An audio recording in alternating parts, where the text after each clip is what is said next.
Debate is actually a combination of a lot of different events and a lot of different competitive aspects. So it's split off into two main sections. There are debate events, and there's 4 different styles of debate you can do. And then there's speech events, where there are tons of different speech styles you can do.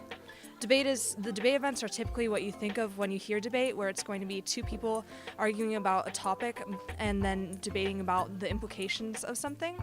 And so then for some styles of debate, the topic will change every month, and then for others, the topic stays the same the whole year. But there's an event for everyone and something that everyone can succeed in. So at the debate tournaments, there are 4 main types of debate. There's policy debate, which is 2-on-2, and it's very fast-paced, and it's based on how the U.S. government should do something. And currently this year's topic is immigration reform.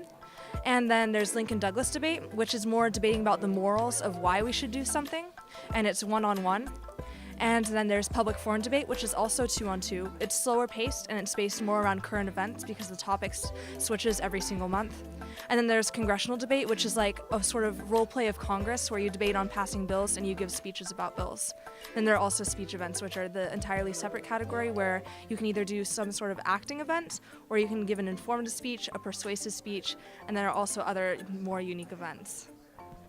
If I were going to try to convince someone to join debate, I would say that it's one of the most impactful activities that I've done so far in my high school career. It's great because you are able to travel around, you are able to meet lots of new people, not only just in your own school, but from other schools as well. You are able to expand the way you think about the world, and you are able to learn about current events. And it's also something that is challenging and rigorous, but in a fun way. And then it also looks very good on college applications. It's one of the #1 things that colleges like to see. On a scale of 1 to 10, how fast do you think everyone speaks during debate?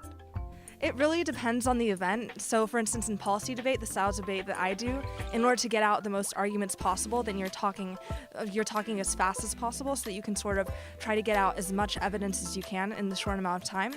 But then other styles of debate like Congress are more focused on sort of your speaking style and your delivery, so it's going to be a lot slower. PUFO is also a slower event.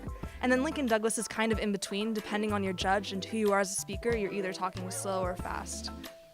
So when you start out, you don't have to do all the events, of course. So you pick sort of where you're going to specialize, and then you sort of go from there. Because each debate event requires sort of a slightly different skill set and a slightly different sort of strategical approach as well.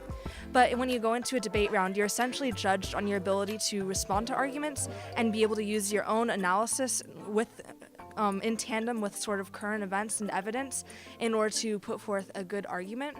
And so the judge is going to be evaluating based on who's able to best respond to the opponent's arguments and put forth their own and make sure that they are able to emphasize why their arguments are the most important in the round. Okay, thank you so much.